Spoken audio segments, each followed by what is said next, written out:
Muy buenas tardes a todos, en particular a Eric que nos acompaña. Vamos a iniciar la segunda clase del curso de series de tiempo y predicción de inventarios, y un saludo para todos que nos verán posiblemente más tarde cuando se integren o luego en diferido del aula virtual de Promidad.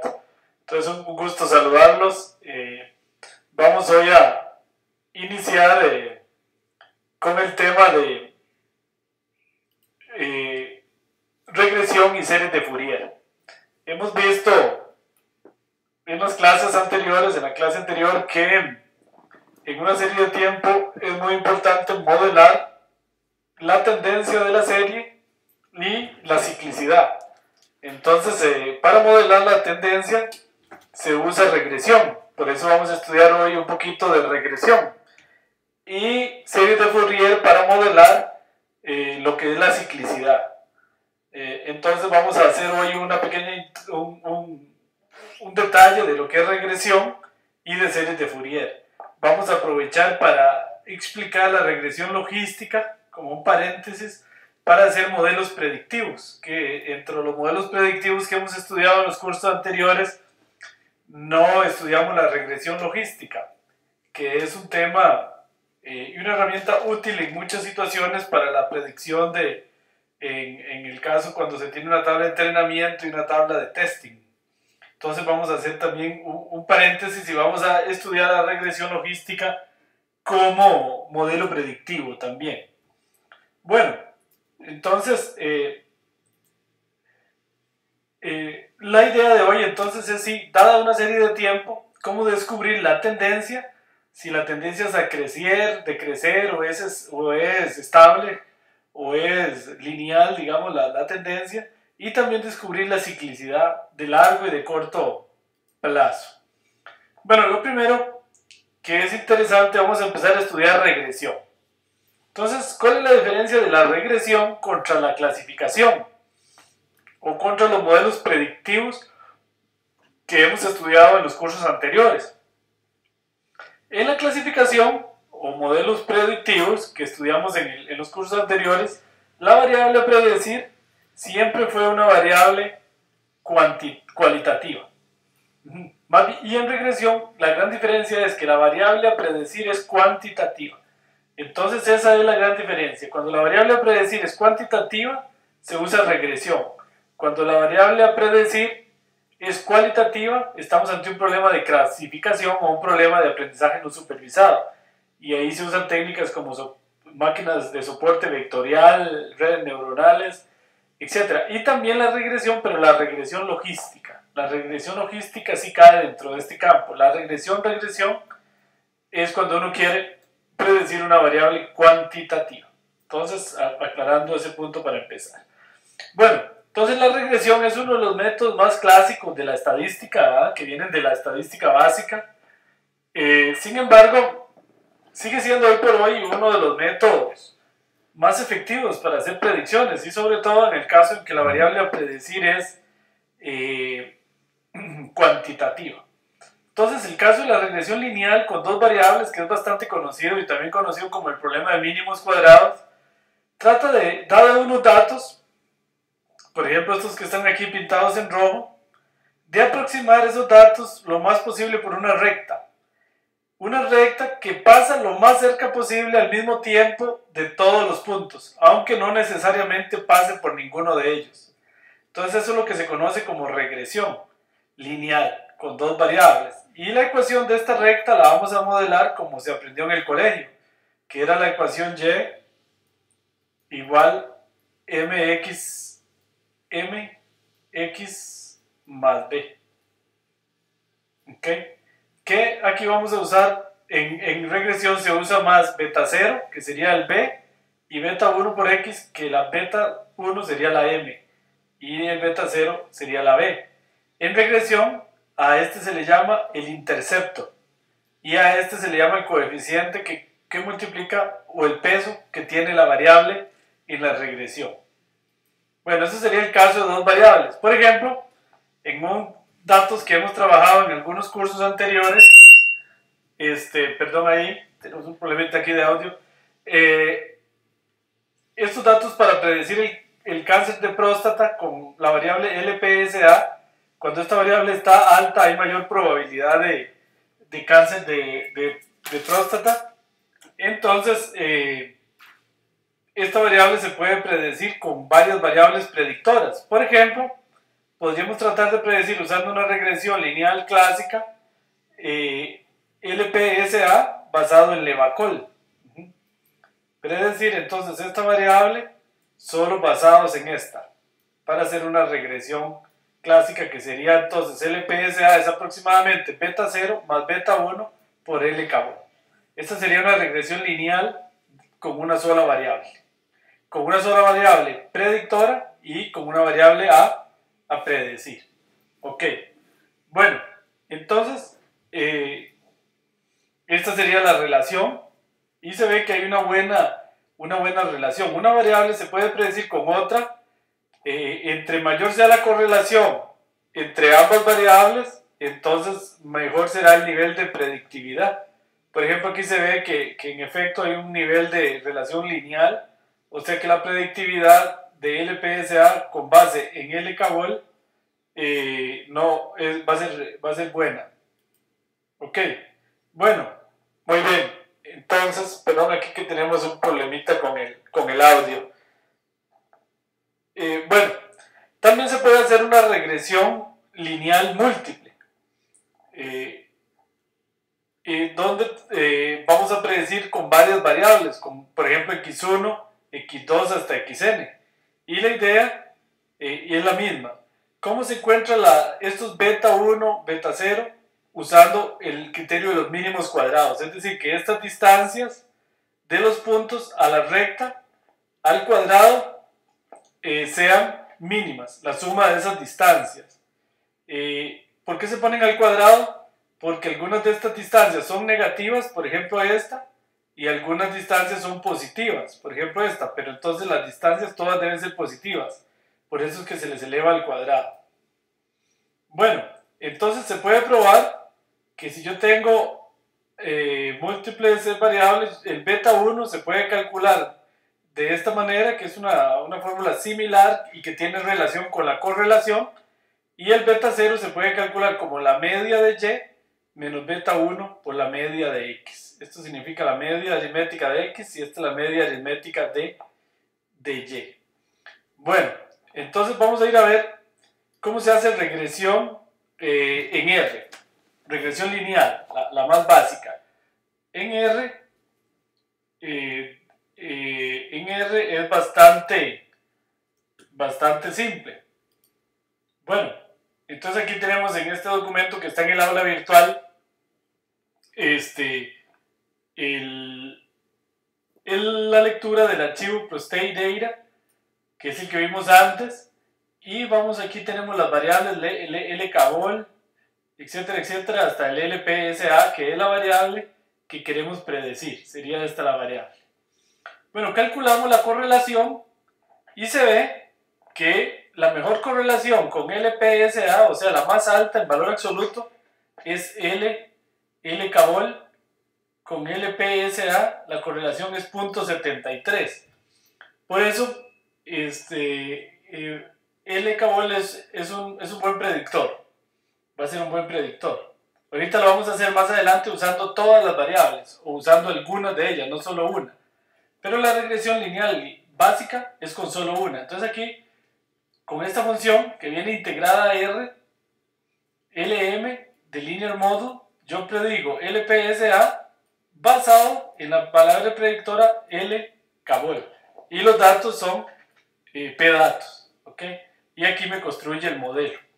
Y entonces él me da el intercepto, que sería el beta 0, y el coeficiente, el peso que tiene la variable L-Cabol. Esa sería la recta. La recta de aproximación sería, entonces, sería L-Cabol, este sería el M, este sería el M, o lo que llamamos el beta 1, y este sería el beta 0. Ok, esos son los coeficientes entonces de la regresión lineal. Bueno, y le podemos decir plot, pdatos, lpsa y pdatos lkbol y lpsa en color rojo, y entonces aquí me dibuja los datos.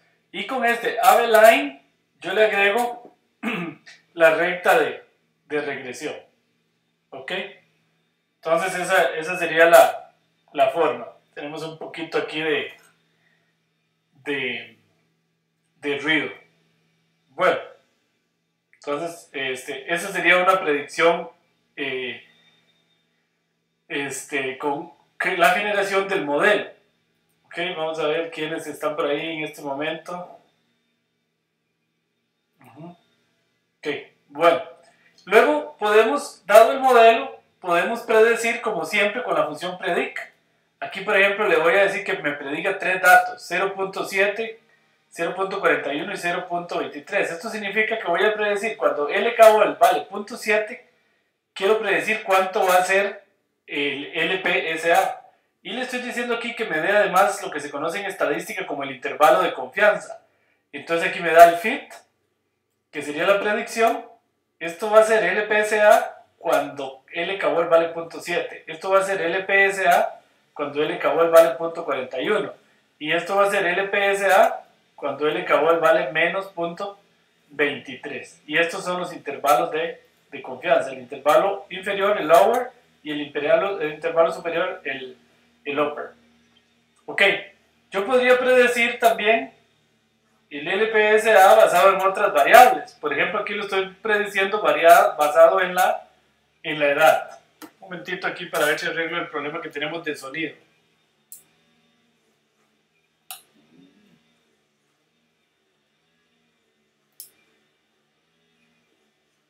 Ok, ahora sí, ya descubrí que era el problemita de sonido que teníamos. Tenemos ahí un problemita. Bueno, ya ahora sí, tenemos bien el sonido. Entonces aquí estoy prediciendo LPSA basado en la edad.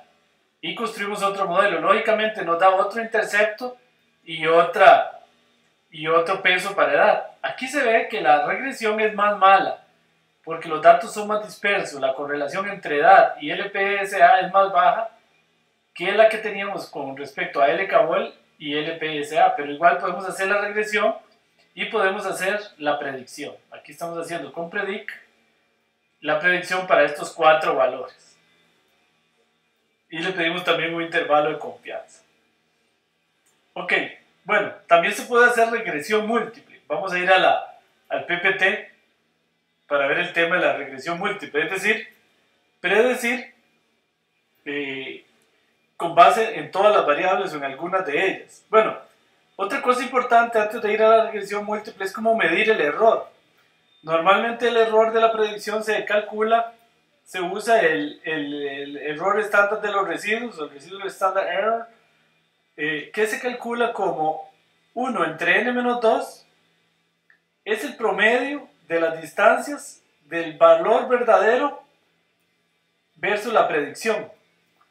En la tabla de aprendizaje, que en este caso es toda la tabla, entonces yo calculo esta suma elevada al cuadrado, la divido entre n-2, es como un promedio, pero le quita esto por el tema de los grados de libertad que ahorita vamos a explicar, y le toma la raíz cuadrada.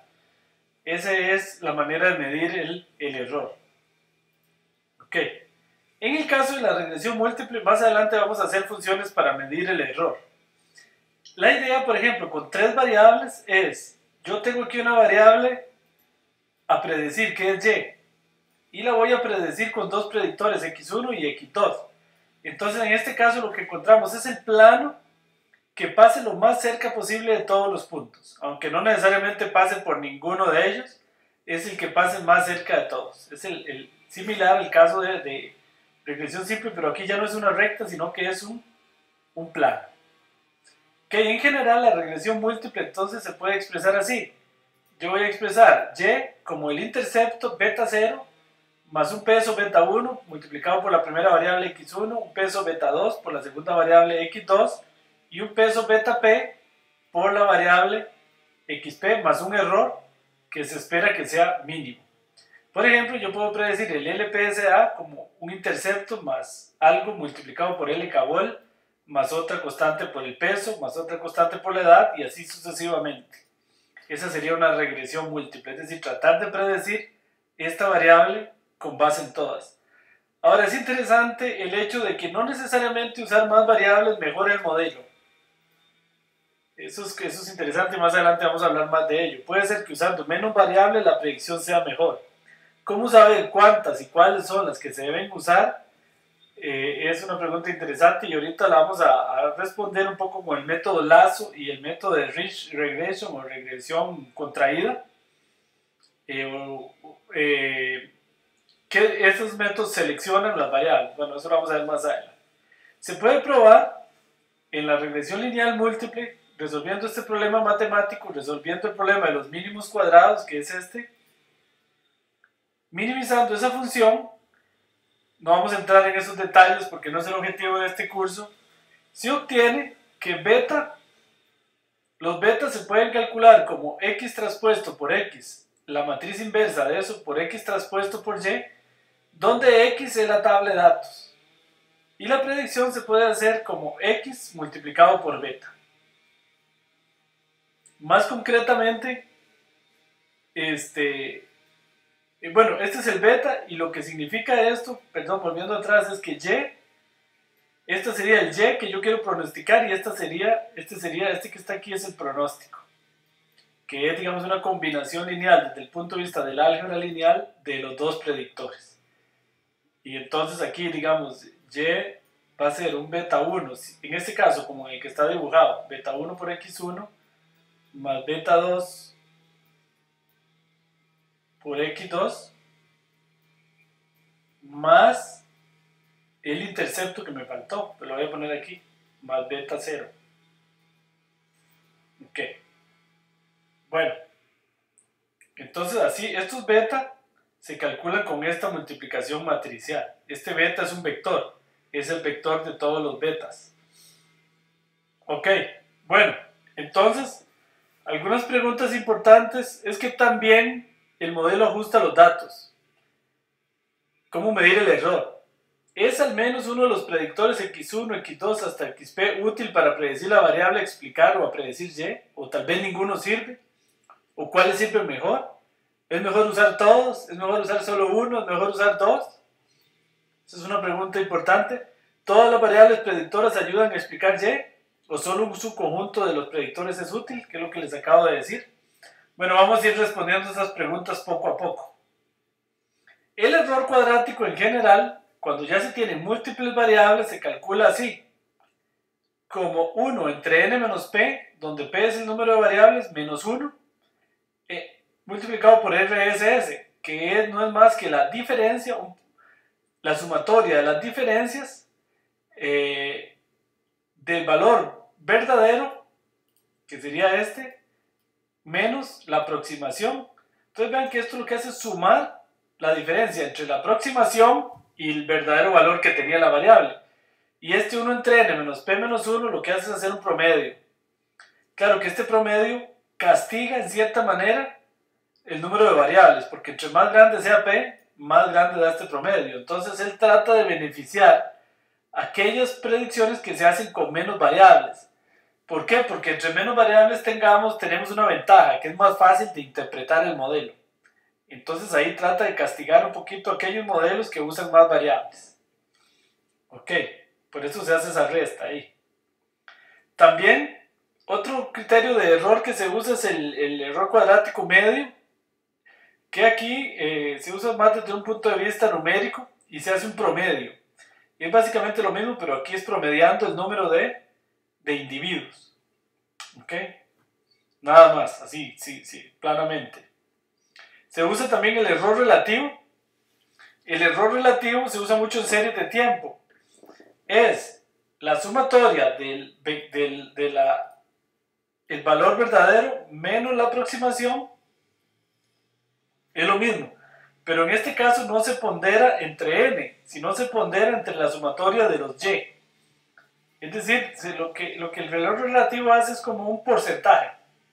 ¿qué porcentaje de error cometí en relación a la sumatoria total de los datos?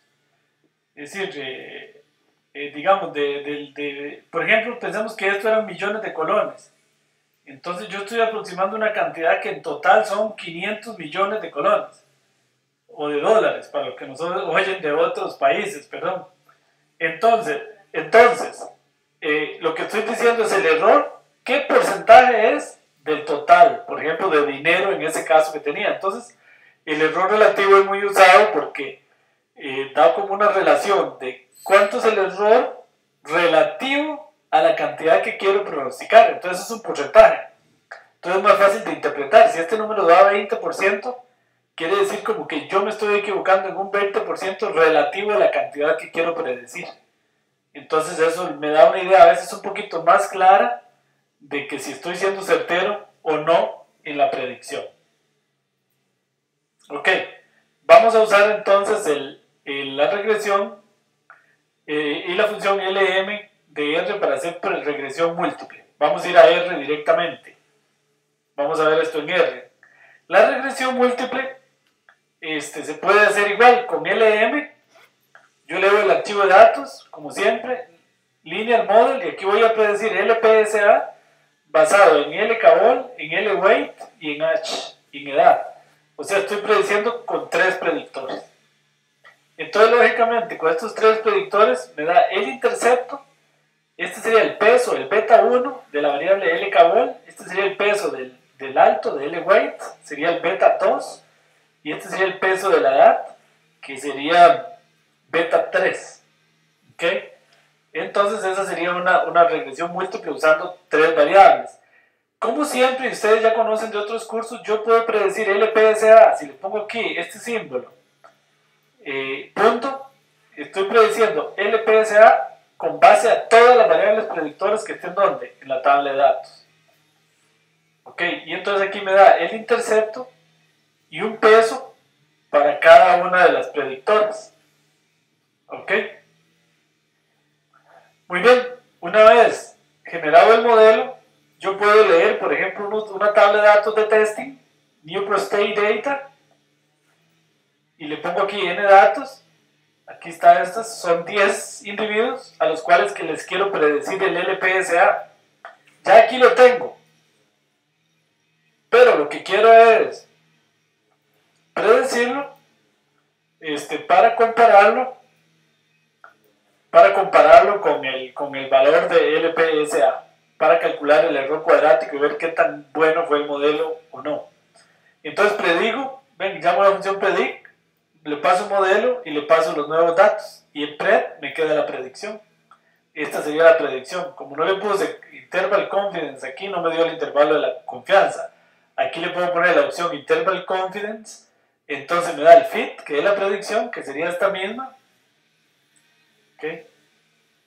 Observen que sí, este que es el fit, ese que es el fit, perdón, ahí es que se me está perdiendo el lápiz. Este que es el fit, este es este mismo. Y estos otros son el intervalo de confianza donde puede variar esa predicción. Bueno, entonces aquí tengo funciones para medir el error que fue las que vimos antes. Aquí tengo una función que me hace el error estándar de los residuos. No vienen con R, entonces hay que programarlas. Aquí yo las programé todas. El error estándar de los residuos, que es la que vimos antes la fórmula. El mean square error y el error relativo. Ahí están programadas todas. ¿Cuál es mejor usar? Pues depende del objetivo. Se usa mucho el error estándar de los residuos o el error relativo son las que más se usan. Bueno, aquí vamos a hacer la predicción. Para estos datos voy a leer, aquí está la tabla de test de aprendizaje y esta es la tabla de testing. Esta es la tabla de testing. Entonces voy a predecir LPSA usando dos variables y calculo el error estándar de los residuos. El error estándar de los residuos me dio .75, 57. El mean square error el error cuadrático medio me dio 0.93. El error relativo me dio 26. O sea que más o menos el error relativo a la magnitud o a la cantidad total es de un 26%. Ok, ahora observen, voy a hacer la predicción con todos los datos. Y vuelvo a calcular los errores. Aquí están los errores, el error cuadrático medio, el mean square error y el error relativo. ¿Ven qué? Interesante.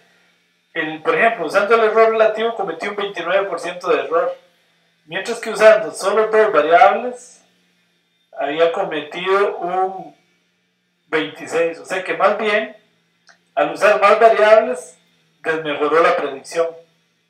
Entonces, ¿cuál es el número de variables óptimo? Es difícil de saber, pero bueno, hay métodos como Lazo que lo tratan de hacer automáticamente. Ahorita lo vamos a ver.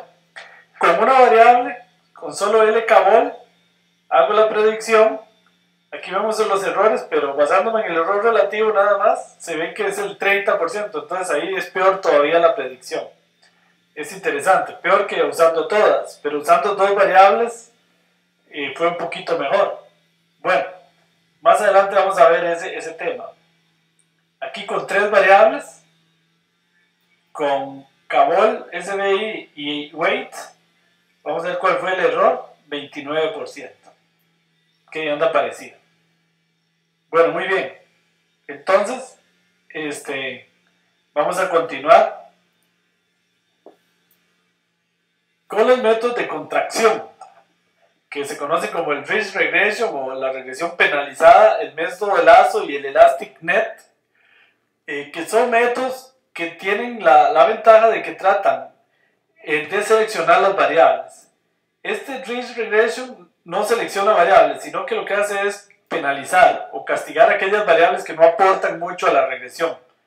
Lazo sí selecciona variables y quita aquellas variables que no son muy buenas. Automáticamente las quita. ElasticNet es una especie de promedio entre estos dos, pero no lo vamos a ver en detalle en el curso. Entonces vamos a ver un poquito de Ridge Regression y de Lazo. Ok. Entonces, los métodos de penalización lo que hacen es a la función matemática que minimiza el error cuadrático medio, le agrega una penalización. Lambda por la sumatoria de j igual a 1 hasta p de beta al cuadrado. Eso lo que hace es, matemáticamente es complejo, pero lo que hace es castigar aquellas variables, aquellos beta, en aquellas variables que no contribuyen, las que menos contribuyen las va castigando. Entonces eso hace que el beta correspondiente a la variable que no contribuye mucho sea más pequeño. Entonces va mejorando la predicción. ¿Ok? Entonces, este es el problema matemático a resolver, no vamos a detallar eso. Y resolviendo el problema matemático, se sabe que la solución es que el beta que calcula el Ridge Regression es x traspuesta por x por lambda y a la menos 1 por x traspuesta y. Lo que agrega nuevo respecto a la regresión clásica es este término.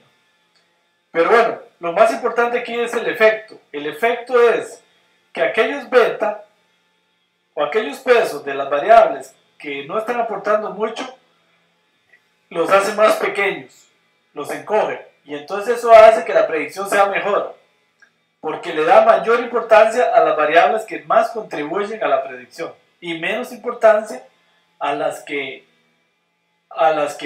menos contribuyen. Bueno, esto es un gráfico de Ridge Regression, que lo que quiere decir es así, se lo voy a explicar un poquito aquí. Aquí está para un lado y aquí para otro, pero es lo mismo. Esto sería, si yo hago la línea aquí, esto sería la regresión clásica y este sería el beta correspondiente a L-cabol. Aquí estaría el beta correspondiente. Y así sucesivamente, estos son los beta para cada uno de esos valores. Entonces, esto lo que significa aquí es que estos serían los beta originales. Conforme uno penaliza el beta, lo que sucede aquí es que, y si se corta acá, por ejemplo, entonces lo que hace es, por ejemplo, si yo corto aquí, Entonces, por ejemplo, vean que el beta de L cabol lo disminuyó. Y va disminuyendo los pesos de los beta. Va encontrando unos beta penalizados, que ahora van a ser más pequeñitos y que todavía más pequeños en aquellos variables que no están aportando mucho al estudio. Eso es lo que hace, ese es el efecto del Ridge Regression. Bueno, vamos a ir a verlo en R. Para hacer Ridge Regression, o regresión con contracción, o con regresión penalizada también, y para hacer lazo, como vamos a ver ahorita, o Elastic Net, para estos tres métodos, se usa una función que se llama GLMNet, que quiere decir generalización de los modelos lineales mediante Elastic Net. Eso es lo que quiere decir. Entonces esto es una generalización de la función que vimos antes, de LM. Esta se llama GLM. Y recibe, es un poquito distinta, hay que tener cuidado. Este alfa que está aquí, este parámetro, es el que nos dice, si alfa es igual a 0, se hace regresión ridge, o regresión con contracción. Y si alfa es igual a 1, se hace regresión lazo. Eso es lo que dice este parámetro. En el lambda, ahorita les explico qué es. Y x y y, es que este sistema, esta función es un poquito distinta y no recibe una fórmula estadística aquí, sino recibe las variables predictoras en x, que sería una matriz, y en y la variable a predecir. Entonces, en ese sentido es un poquito distinto de lo que hemos visto hasta ahora. ¿Ok? Entonces, GLMNet, tenemos que usar una función model matrix para construir la matriz X de los predictores, la matriz de predictores, y para extraerle la variable a predecir Y. Vamos a hacerlo aquí. Digamos que leo los datos. Y leo la tabla de aprendizaje y la tabla de testing. Con esta matriz, model matrix, esta función, lo que hace es, de esta fórmula, LPSA, yo quiero predecir LPSA con todas las variables. Entonces lo que hace es construirme la matriz X de las variables predictoras. Me deja en X una matriz con los predictores nada más. Como quien dice, lo que hace en el fondo es quitarle LPSA y construye una matriz solo con los predictores. Y le agrego una columna aquí que hay que quitar, porque esta columna, le agrego una columna de unos aquí, que sería esta columna de unos ahora la vamos a quitar, porque eso es para una cuestión de regresión clásica. Entonces, aquí están las variables predictoras. Básicamente eso es lo que hace esta función. Déjame las variables predictoras. Quitó la variable LPSA, que era la variable a predecir. Y esa la voy a dejar en una Y. Entonces, voy a construir con esta instrucción, le quito esta columna de puros unos, que se usa a veces en regresión. Entonces se la quito. Y ahora sí, me queda una matriz solo con las predictoras. Y la Y la construyo aquí. Sería pdatos $LPSA, que es la variable que quiero predecir. ¿Por qué todo esto? Porque esta función, voy para arriba, no recibe una fórmula, sino recibe en X la matriz de predictores y en Y la variable a predecir. Por eso es que es diferente. Entonces ahora sí, corro GLMNet, le paso X, las variables predictoras, Y la variable a predecir, alfa igual 0. Eso significa que voy a hacer regresión ridge o regresión con contracción. Y le voy a pasar una secuencia de lambdas. Una secuencia de lambdas. Que esta secuencia de lambdas, vean lo que es para hacer este gráfico. Aquí pongo el logaritmo de lambda, pero es para hacer este gráfico. ¿Qué me dice? Recuerden que perdón, ahí lo estoy haciendo más pequeño. Lambda, voy a decirles que es esto de lambda. Voy para atrás aquí. Recuerden que la regresión ridge tiene aquí un lambda, lambda que están viendo aquí. Entonces, eso lo que hace es cómo seleccionar lambda. ¿Cuál es el lambda que mejor me funciona para esta penalización? Eso es lo que estoy haciendo ahí. Entonces aquí, volviendo a R, volviendo a R, acá lo que estoy haciendo es pasándole unos lambda que van desde 10 a la 5 hasta 10 a la menos 5 para tratar de determinar cuál lambda me funciona mejor. Y con esa secuencia de lambdas es que hago este gráfico. ¿Ok? Con esa secuencia de lambda hago este gráfico. Eso significa que si lambda es 10 a la 0, si lambda es 10 a la menos 11, que estamos aquí, o sea, casi 0, ¿verdad? Estamos en la regresión clásica. Si lambda es 0, si lambda es 10 a la 0, porque vean que esto es logaritmo de lambda, entonces aquí lambda sería, si estamos aquí, por ejemplo, entonces lambda sería igual a 10 a la 0.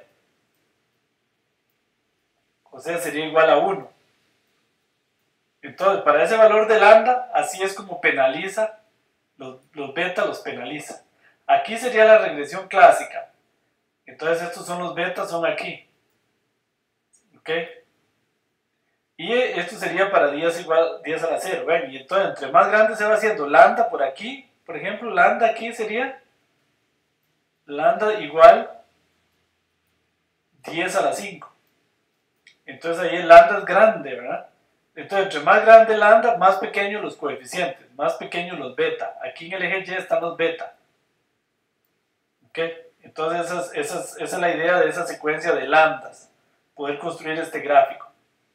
Y entonces ahí tenemos el modelo Rich. Yo le puedo decir aquí me da entonces el intercepto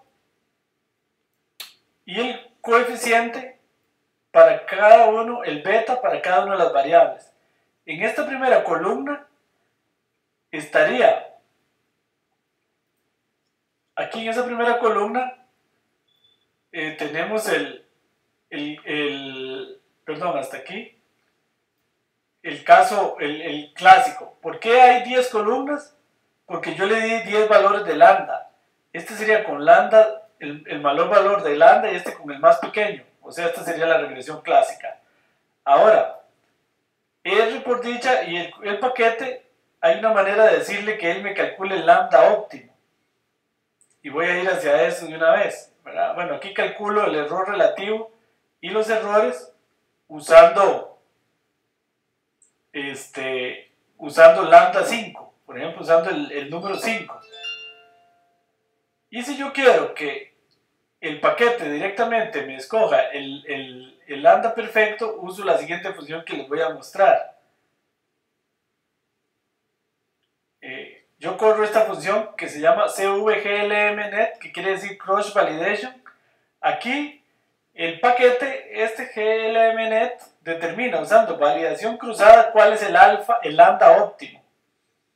Entonces, aquí esto es una validación cruzada de este gráfico que si lo ploteo aquí, él me dice que el lambda óptimo, el logaritmo de lambda anda entre 10 a la menos 2.3, digamos aquí, y entre 10 a la 0 casi. Por acá está el lambda óptimo. ¿Por qué?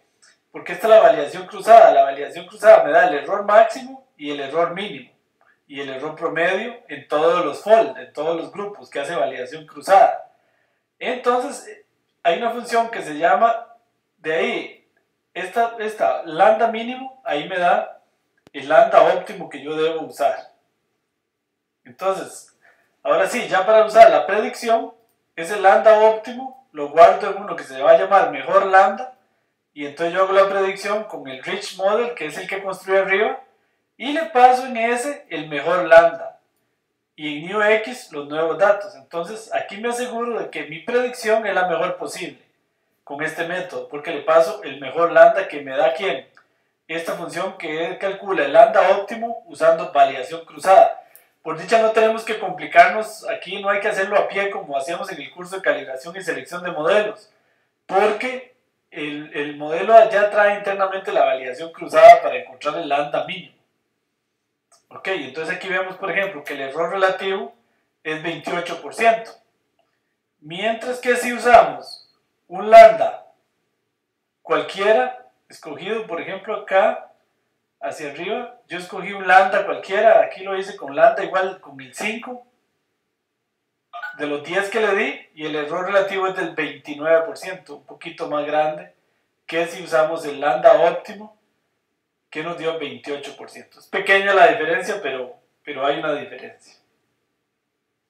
Bueno, por ahí tenemos a los dos Eric, integrados a la clase de hoy. Bueno, este tema es un poquito complicado. La regresión lazo, vamos a ir a hablar de la regresión lazo. La regresión lazo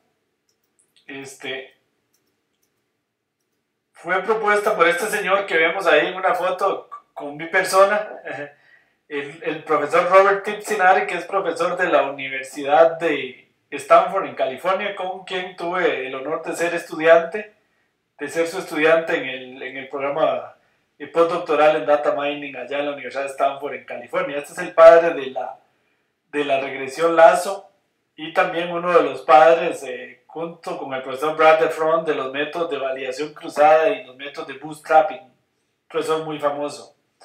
Bueno, él introdujo el método lazo.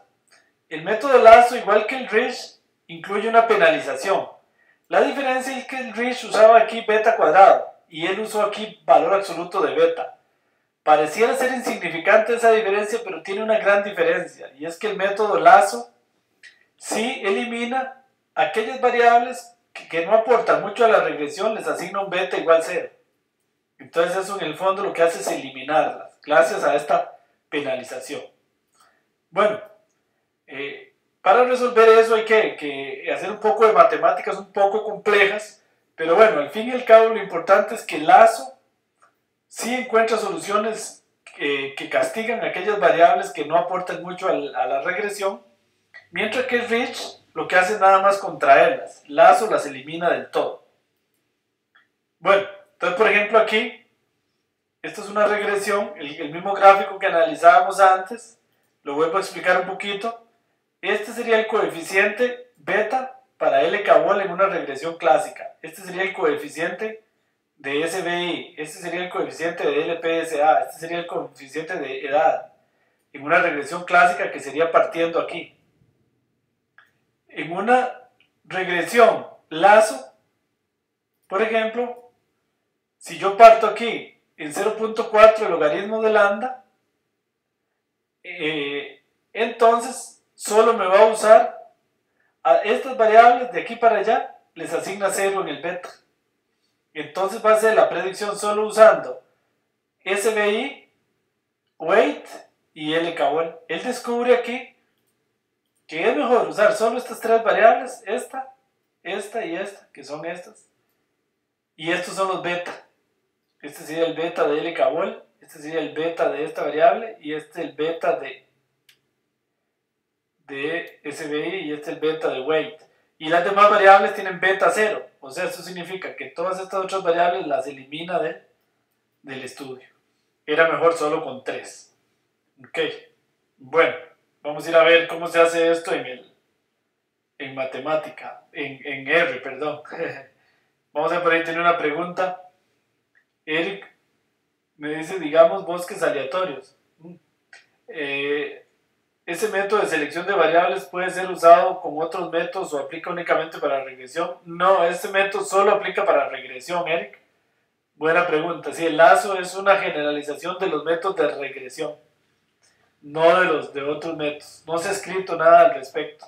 Es una pregunta interesante y un problema casi para hacer una tesis doctoral. Eso que usted pregunta es una pregunta muy, muy buena, muy interesante, que no tiene todavía respuesta. ¿Cómo aplicar esas ideas si, por ejemplo, un bosque aleatorio o otro tipo de métodos? Solo está hecho para la regresión. Bueno, el lazo se corre igual que la regresión con contracción. Nada más que hay que ponerle alfa igual 1 en lugar de alfa igual 0. Y todo lo demás corre exactamente igual.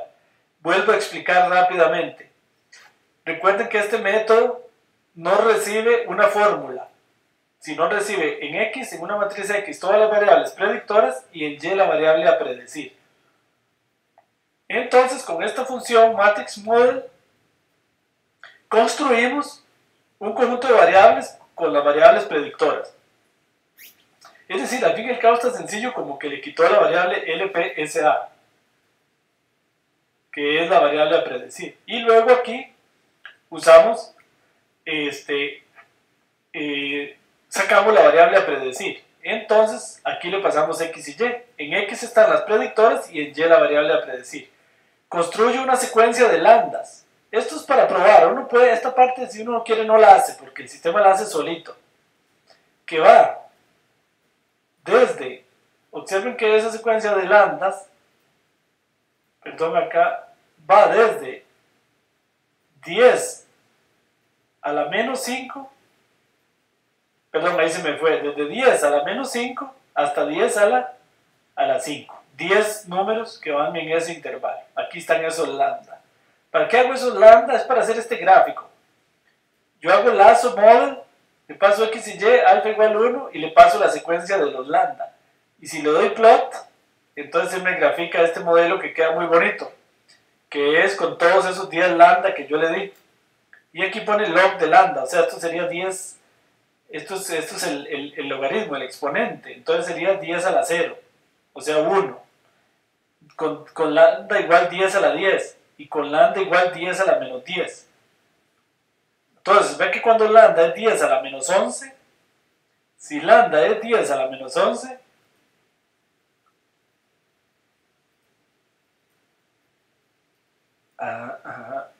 perdón, si lambda es 10 a la menos 11, que aquí tengo un problemita técnico. Si lambda es 10 a la menos 11, que sería como aquí, significa que es prácticamente 0, ¿verdad? Eso es prácticamente 0. Entonces eso sería la regresión clásica aquí. ¿Por qué? Ahí estaríamos, vuelvo al PPT, ahí estaríamos, lo que estamos determinando es este lambda, ¿ok? Este lambda, Entonces con ese, cuando ese lambda es prácticamente 0, es como si esto no existiera. Entonces este es el problema de mínimos cuadrados de la regresión clásica. Entonces sería la regresión clásica. ¿Ok? Entonces, y así va. Y entre más grande sea el lambda, por ejemplo aquí, es una posición bastante buena. Aquí, ya les digo a dónde. Aquí, digamos que eso es una recta, perdón, ahí me quedó mal. Voy a hacerla nuevamente.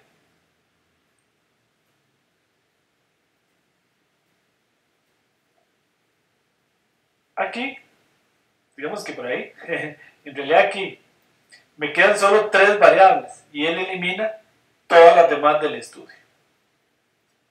Ok, bueno, entonces, vean que este es el intercepto y estos son los coeficientes. Observen que hay 10 filas porque hay 10 posibilidades, una para cada lambda. Esta es para lambda igual 10 a la 10 y esta es para lambda igual 10 a la menos 10, casi 0. Es decir, estos de aquí, los últimos, estos serían la regresión clásica. Y estos es cuando yo uso solo 3 variables. Esta sería al otro extremo, solo intercepto, entonces tampoco tiene sentido. Ahora, ¿cuál es el lambda? ¿Cuál es la columna de estas que mejor me sirve para predecir? Posiblemente esta, y eso me lo da lo que vimos antes, que es esta función que se llama y que me genera el lambda óptimo usando validación cruzada. ¿Qué sería? Vamos a ver si la encuentro aquí más abajo. Bueno, hace validación cruzada, entonces dice que el lambda está entre este valor y este valor, y esta función de la validación cruzada, yo la genero aquí, hago CVGLMNet, esto lo que me hace es cross validation en el modelo de regresión lineal generalizado, y aquí me deja el alfa óptimo, que queda ¿dónde? En la variable que se llama lambda min, ¿ok? Y aquí fue lo que yo le asigné a la cross validation, a la validación cruzada. Entonces, esta es la predicción óptima. Le paso el modelo que construí, le paso el mejor lambda posible, le paso los datos y esta es la predicción, digamos, del óptima. Y el error relativo en este caso fue de 29%. ¿Ok? Entonces es mejor que, vamos a ver, aquí yo lo hice, aquí hacia arriba yo hice la predicción, por ejemplo, usando el lambda número 5. Claro, es muy cercano al que da la predicción óptima, que es el tercero. Y me da un poquito más alto el error y más alto el error cuadrático medio. Bueno, entonces eso sería la regresión lazo. Vamos a seguir en el PowerPoint y vamos a usar ahora regresión, pero para problemas de clasificación. Vamos a hacer un pequeño paréntesis aquí y vamos a volver a los modelos predictivos. Aquí, en este momento, ya no estamos en series de tiempo, sino que vamos a hablar de usar regresión para un problema de clasificación. Es decir, cuando la variable a predecir es cualitativa, nominal, y tenemos una tabla de training y una de testing. Como cuando predecíamos si una transacción es fraude o no es fraude. O cuando predecíamos si una persona va a ser buen o mal pagador. Entonces dice, ¿por qué no se puede usar regresión lineal para problemas de clasificación? Mucha gente lo hace y es un error. Y es por lo siguiente, la regresión lineal, simple o múltiple no se puede usar. ¿Por qué? Porque la regresión lineal me da un número. En cambio, la regresión, en la clasificación yo quiero predecir 1 o 0, digamos, cuando es binario. Entonces, ¿cómo voy a predecir esto con una recta que incluso me puede dar un número negativo? Entonces no sirve, ¿verdad? Esta sería la regresión lineal. Y yo lo que quiero predecir es 1 o 0, por ejemplo, fraude o no fraude, buen pagador o no buen pagador. Entonces, por eso es que se usa la regresión logística, que en el fondo es un cambio de variable. La regresión logística lo que hace es, en lugar de usar la regresión lineal como tal, usa esta transformación, que cambia este gráfico en este, le aplica una transformación, y es que la probabilidad la va a calcular como e elevado a la beta 0 más beta 1 por x, donde esto es la regresión lineal, entre 1 más eso mismo. Entonces eso es lo que tiene, ese efecto matemático, lo que hace es transformarme esta recta en esta función, en esta que viene acá en celeste, que tiene la ventaja que sí oscila entre 0 y 1, o sea, sí es una probabilidad. Por lo tanto, entonces esta es la que vamos a usar para predecir esta transformación y no directamente la regresión. A esto es lo que se le llama regresión logística. Ya les voy a explicar por qué. ¿De dónde viene lo de logistic function? Es porque esta es la función que vamos a usar para predecir. Despejando, esta ecuación es equivalente a esta. Y entonces, si yo le aplico un logaritmo, me queda que la recta de regresión lineal, que es esta, es igual a un logaritmo, a este logaritmo. Entonces, de ahí viene, de este logaritmo viene la parte de logistic function. Esa es la función logística, que viene de, o sea, una función logarítmica. Entonces, yo predigo, aproximo esta función, es la que yo voy a aproximar usando una regresión lineal. O puedo aproximar esta función, que es el logaritmo de la probabilidad de x entre 1 menos la probabilidad de x, usando esta regresión múltiple. Entonces de ahí viene lo de la regresión logística. Una vez que yo determino estos coeficientes beta 0 y beta 1, entonces yo puedo predecir con esta fórmula. Yo tengo beta 0 y beta 1 de la regresión. Entonces mi predicción, vista como una probabilidad, va a ser e a la beta 0 más beta 1 por x, por el valor, digamos, entre 1 más eso mismo. Entonces calculo la probabilidad de que sea fraude y la probabilidad de que no sea fraude. Entonces asigno la que sea mayor. Por ejemplo, en este caso esta es mayor, entonces yo digo que la transacción va a ser un fraude. O sea que para predecir uso esta función y no esta. ¿Cómo calculo el beta 0 y el beta 1? Aproximando este logaritmo. Y le hago una regresión a esta función. De ahí viene lo de logistic function. Vamos a ver, por ahí tengo una pregunta de Eric.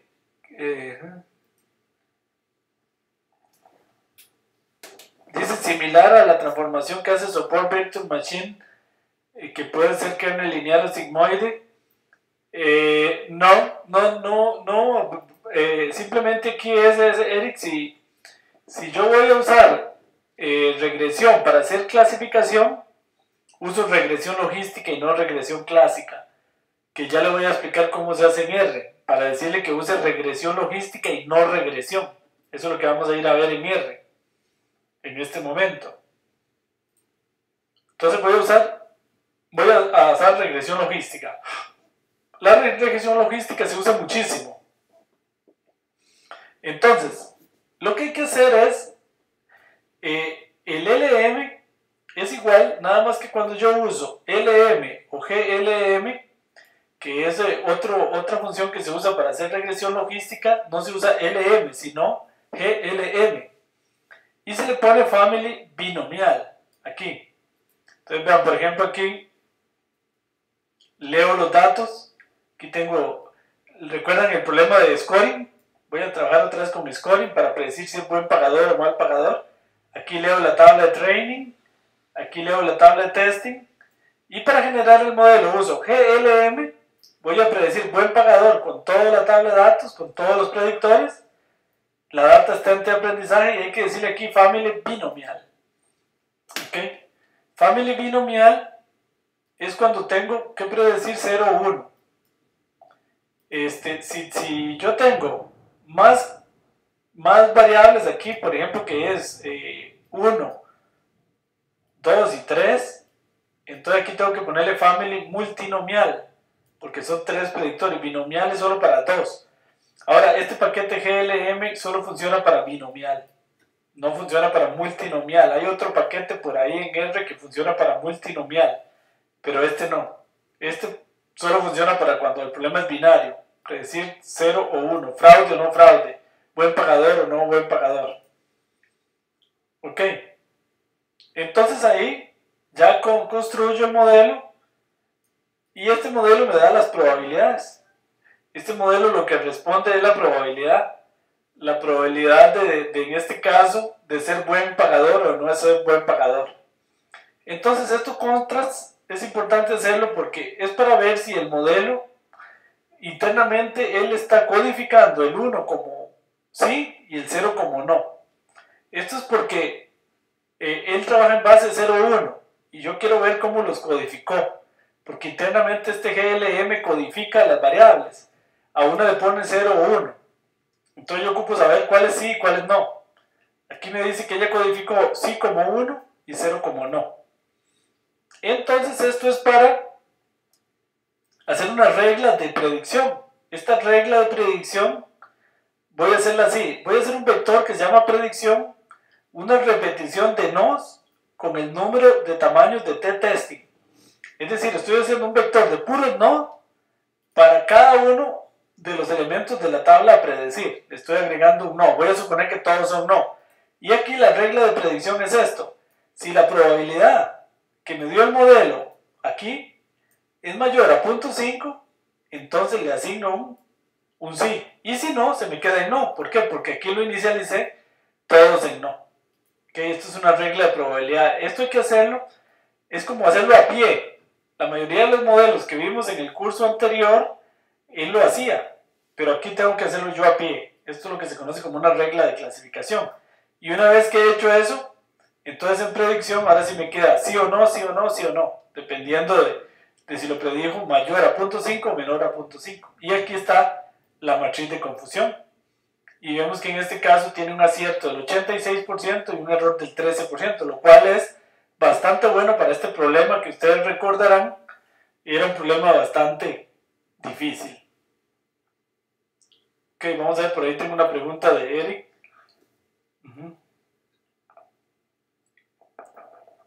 Sí, me dice, en general, ¿qué tan bueno resulta hacer una predicción con relación a un problema como ese de scoring que podría ser abordado con otros métodos? Pregunto porque he leído que la regresión no suele ser muy adecuada. Vieran que depende del problema, como todo, el único que le va a responder eso es la validación cruzada. Ponerlos a competir los métodos, como vimos en el curso de calibración y selección de modelos, Ahí van a ver que en la tarea ustedes van a tener que poner a competir la regresión logística contra los métodos que vimos en ese curso, en un problema particular para que ustedes mismos determinen cuál es mejor. No todo método es mejor que otro, sin embargo les puedo decir que la regresión logística en problemas desbalanceados ha demostrado funcionar muy bien. Vean que en este problema de scoring de crédito que es desbalanceado funciona muy bien. También me ha funcionado muy bien a mí en problemas de detección de fraude y de lavado de activos, porque funciona bastante bien. ¿Cuándo funciona bien o cuándo no? La única manera de saberlo es como aprendimos en el curso de calibración y selección de modelos, haciendo una validación cruzada y poniéndolos a competir. Y de hecho en la tarea van a tener que enfrentar ese problema. Poner a competir ahora regresión logística con todos los métodos que habíamos visto en el curso de calibración y selección de modelos. Bueno, la regresión lazo para problemas de clasificación se usa exactamente igual que antes, nada más que aquí le pongo family multinomial. Y este paquete, el GLMNet, sí permite regresión, usar este método para cuando son más de dos categorías la variable a predecir, porque esta sí es multinomial. Entonces aquí uso regresión lazo, nada más le pongo esto aquí y ya me trabaja como clasificación, es decir, me retorna una probabilidad en lugar de retornarme, no, me retorna, perdón, una clase en lugar de retornarme una probabilidad como cuando es en regresión clásica. Eso sí, tengo que transformar la matriz igual que antes, leer las variables predictoras con matrix, model matrix, y guardar la variable a predecir, y aplico regresión logística, usando family igual multinomial. Igual él hace selección de variables. ¿Por qué hace dos gráficos de estos? Porque él está prediciendo aquí el buen pagador y el mal pagador. Entonces hace uno para las respuestas no, vean, y otro para las respuestas sí. Es decir, puedo saber cuáles variables me predicen mejor el sí y cuáles me predicen mejor el no. Con validación cruzada, usando CVGLMNet, selecciona el mejor lambda. Entonces aquí me da el intervalo de variación posible de lambda. El mejor lambda es este. Y entonces ahora sí, con el mejor lambda hago la predicción, igual con predict. Le paso el lazo model. Le paso los nuevos datos, type class, para que me retorne una clase, sí o no, y le paso el mejor lambda acá. Y entonces me da la predicción. Entonces aquí está la matriz aquí me queda la predicción, aquí saco el actual, y aquí está la matriz de confusión. Y como pueden ver, la ASO tuvo un acierto de un 86% y un error del 13%. Anduvo parecido al poquitito mejor que la regresión clásica. Y lo mismo con Rich. Para problemas de clasificación es lo mismo, nada más que igual tengo que pasarle aquí family multinomial. Y todo se aplica igual. Y aquí alfa igual 1, esto es lo que le indica que es Rich regression o regresión con contracción. Y con lambda igual 1 acá es lo que le indica que es regresión lazo. Ok, y entonces se corre exactamente igual. Y aquí también el lambda óptimo se hace con validación cruzada.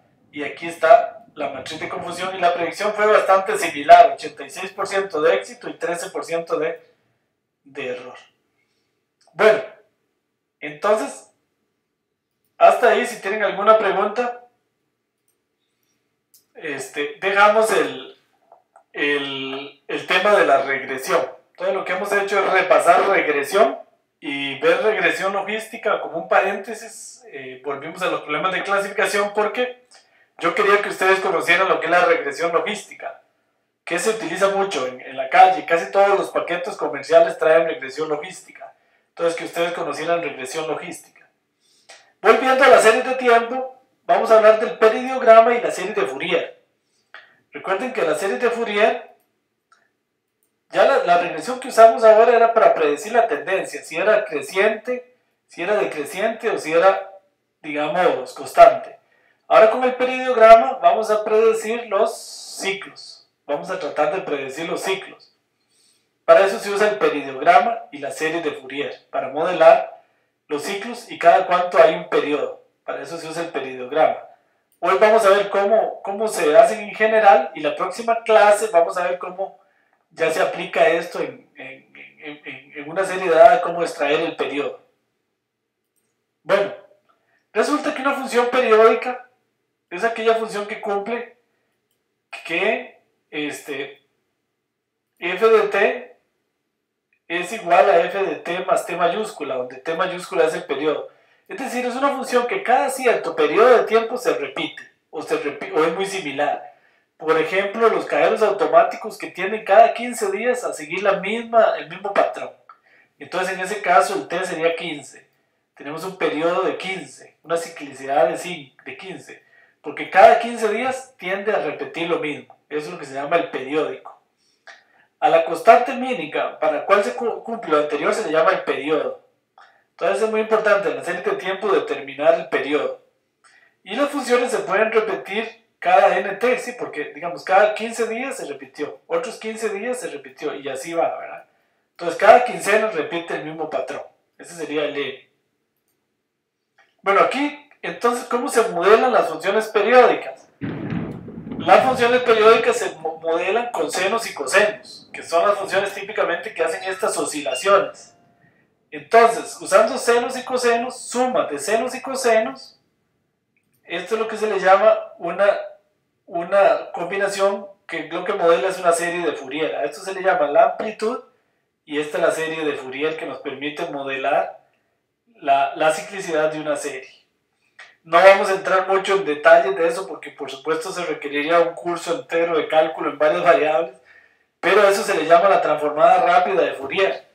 Y la transformada rápida de Fourier lo que hace es modelar una función como sumatorias de cosenos más senos, con unos ángulos que él determina cuáles son los óptimos para modelar, por ejemplo, una serie de Fourier, una serie de tiempo.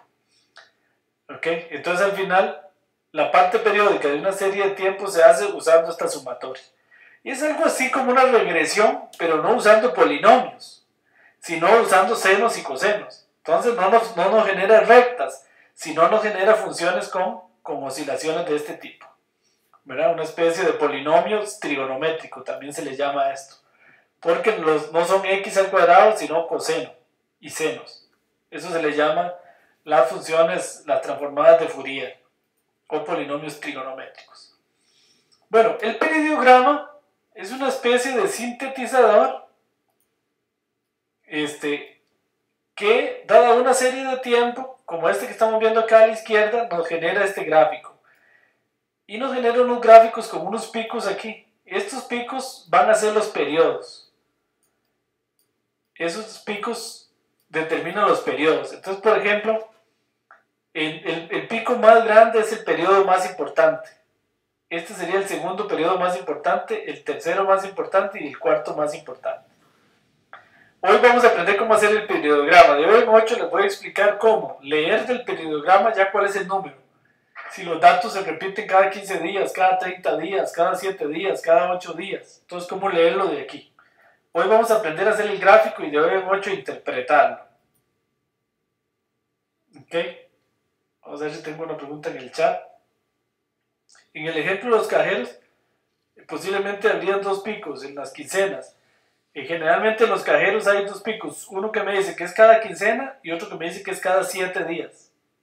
Y un tercer pico que me dice que es cada 30 días. Entonces, generalmente me tira tres picos. Y el de mayor importancia generalmente son cada 15 días. Bueno, entonces, el modelo, el periodiograma usa series de Fourier. Entonces, calcula la serie de Fourier de la serie de tiempo, que son estos son los coeficientes que multiplican al coseno, el ángulo en el coseno y el ángulo en el seno y el coeficiente del seno más un error como siempre.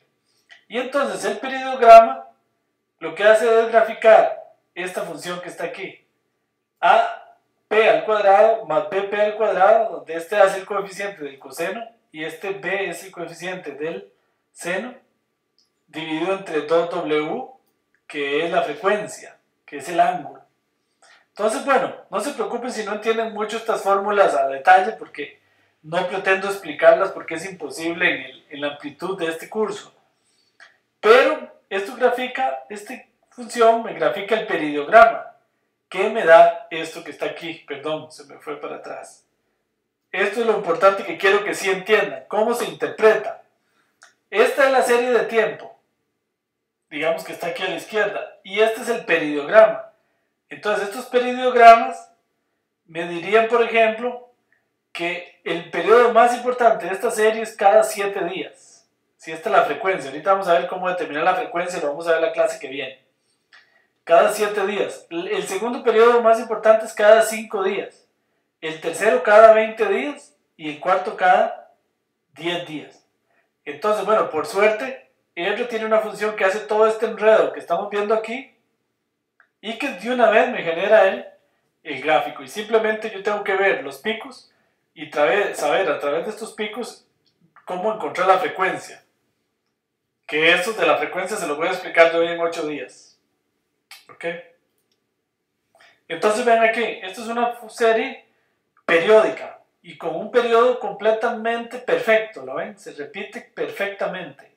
Entonces este sería el peridiograma asociado a esta serie, es este.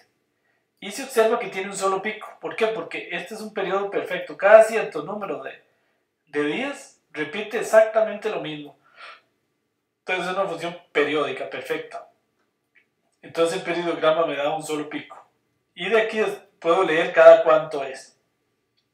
Las series aperiódicas, esta es una serie aperiódica que no tiene periodo, entonces me da un peridiograma sin ningún pico. Este pico que aparece cuando aparece aquí en 0 no tiene ningún sentido, o sea, quiere decir que cada 0 días hay repetición, entonces no significa que no hay ningún periodo. El pico tendría que aparecer aquí en otro lado, que no sea en el 0. Entonces ese peridiograma me está diciendo que no hay periodicidad en esta serie, por esto se llama una serie aperiódica. Ok, también hay series que el peridiograma no le reportan picos ni periodos, que es como esta. ¿Ven? Esta es una serie completamente aleatoria, un ruido blanco, un puro azar que oscila alrededor de 0. Entonces si hago el peridiograma, tira un montón de picos, pero completamente seguidos. Entonces esto significa que la serie varía como a lo loco, ¿verdad? No le puede el peridiograma determinar un pico de una magnitud importante. Entonces esa sería una serie que tampoco tiene periodicidad. Es importante decir eso, no toda serie tiene por qué tener periodicidad. ¿Ok? Toda serie tiene, eso sí, tendencia a crecer, a decrecer o a ser estable, aunque puede variar en el tiempo, eso sí. La tendencia puede cambiar de un momento a otro, pero la ciclicidad, no toda serie tiene ciclicidad. Ok, bueno, vamos a ir a ver, para terminar, el peridiograma en R. Entonces, vamos a ver entonces la necesidad de usar regresión y series de Fourier en una serie de tiempo. Y el peridiograma. Vamos a usar la serie de tiempo Beer, de ventas de cerveza, si mal no recuerdo en Australia, que ya habíamos visto en la clase anterior. Beer, en las dos clases anteriores. Aquí la convierto en una serie, le aplico logaritmo para suavizarla, no es necesario. Ploteo Beer, ahí está la serie Beer, que ya habíamos visto. Y vean lo que hago aquí. Voy a hacer una regresión, esto lo estoy haciendo como a pie. Entonces en 8 vamos a ver que los paquetes de R pueden hacer eso automáticamente. Perdón, aquí. Ahí está la regresión. Voy a hacerle una regresión, voy a aproximar. Aquí está la gráfica de la serie. Y voy a hacer una regresión aproximando los datos de Beer usando t y t al cuadrado, donde este t2 quiere decir t al cuadrado, es decir, voy a hacer una regresión de grado 2, voy a usar un polinomio de grado 2 para aproximar los datos de L Beer. Esta función de grado 2 la hago aquí mismo de una vez, y en $fit recuerden que queda la predicción. Entonces con este lines grafico la predicción que hice con esta serie de Fourier, perdón, con esta regresión usando un polinomio de grado 2, Y se ve cómo esa regresión la ploteé aquí en rojo, con este plot, aquí color 2 es en rojo. Se ve cómo esa regresión me predice muy bien la tendencia de la serie. Me la capturó perfectamente, la tendencia de esa serie. Ahora lo que ocupo capturar es la ciclicidad. Ahí parece que hay alguna ciclicidad. Entonces, le voy a agregar una serie de Fourier. Esta serie de Fourier voy a hacerla así, seno de 2pi por t es el valor del seno. Este 2pi yo lo estoy descubriendo aquí, digamos, yo lo estoy poniendo de mi gusto, porque yo sé que más o menos funciona. De hoy en 8 vamos a ver que R determina eso, R lo calcula, porque el chiste es cuál es el que funciona aquí. Entonces, uso una regresión pronosticando LBIR como un polinomio, como una serie de Fourier que va a ser t por t2, que sería t más t al cuadrado por seno de 2πt más coseno de 2πt. Vean que este coseno punto t es este, coseno de 2πt. Entonces estoy aproximando la serie de tiempo por un polinomio cuadrático más la serie de Fourier esta. Seno de 2pi por t más coseno de 2pi por t. Y la grafico en azul. Entonces observen que eso me capta bastante bien la ciclicidad. ¿Ok? Como que esto se repite cada 2pi. ¿Verdad? Combinando senos y cosenos. Ahora, ¿cómo se descubre ese 2pi? No se preocupen. Eso lo vamos a ver en la clase que viene.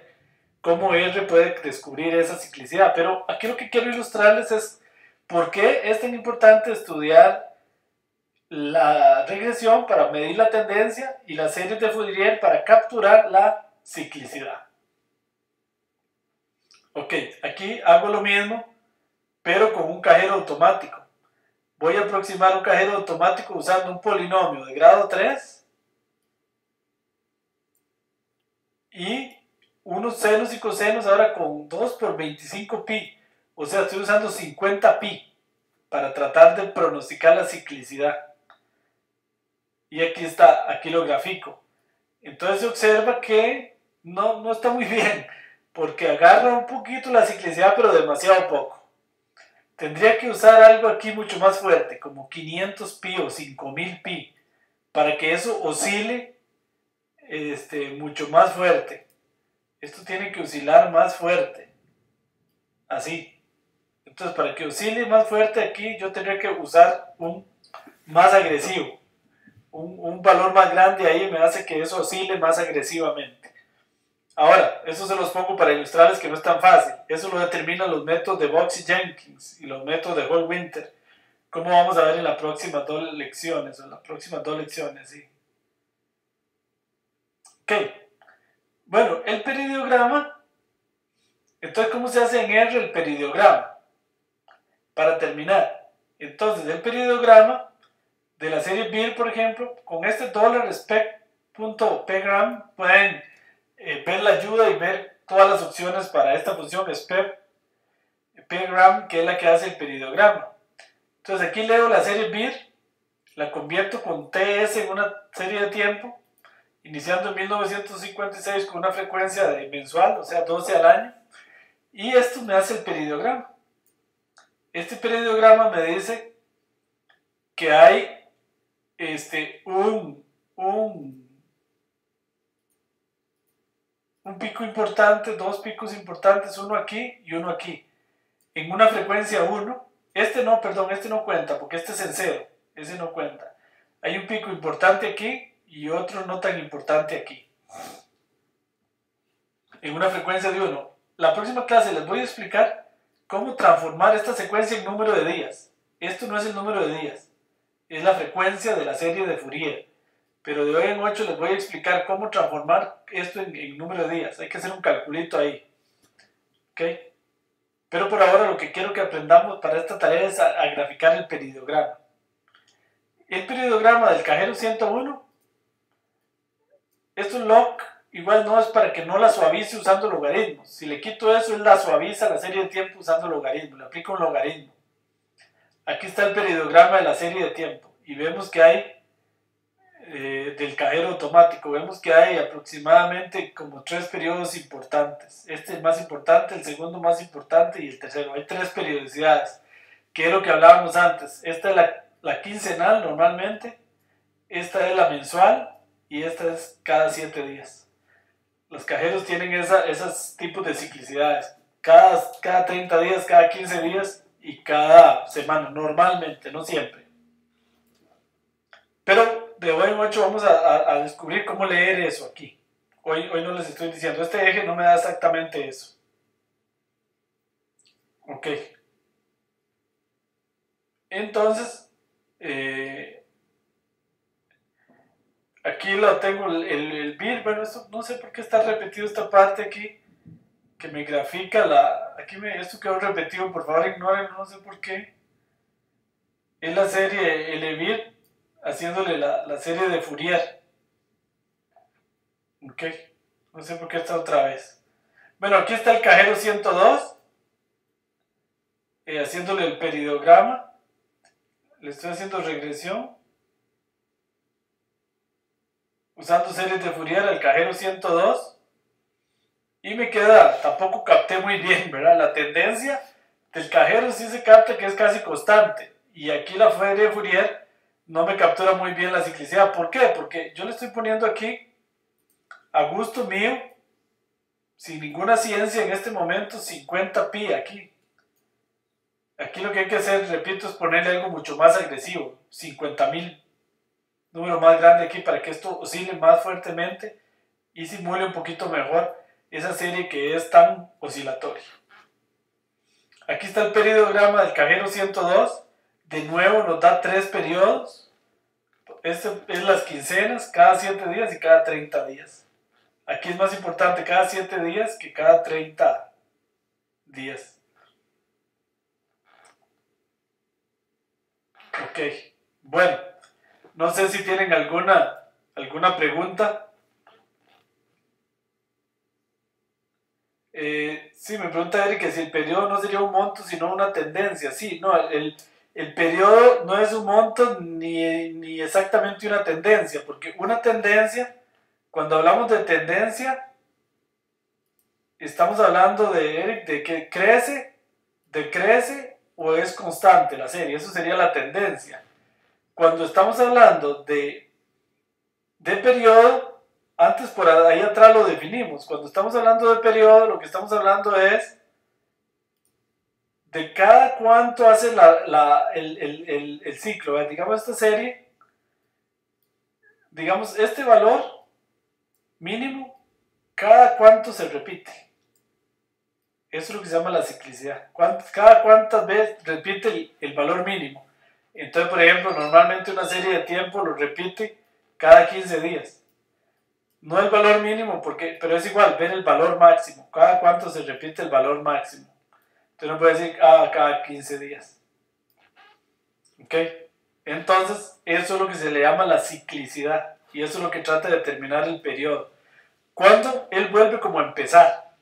¿Ok? Las series van haciendo algo y cada cierto tiempo vuelven como a empezar la conducta. Y eso es muy importante para efectos de predecir series de tiempo. Puede ser más grande, puede ser así. Entonces yo lo que quiero descubrir es como cada cuánto, por ejemplo, llega en el máximo. Cada cuánto llega aquí.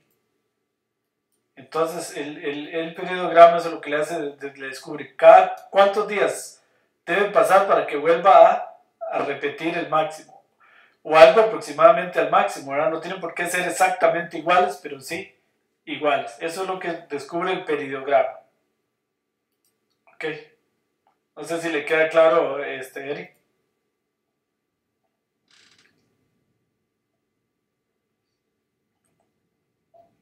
Ok, muy bien, bueno. Hoy ha sido es una clase un poquito difícil, entonces ahí, por favor, denle una estudiada al video y a los materiales y si tienen dudas, pues como siempre en el chat, porque sí es un tema un poquito pesado. Ahí en la tarea van a tener que calcular periodiogramas y todo lo que hemos visto el día de hoy. Bueno, muy bien, entonces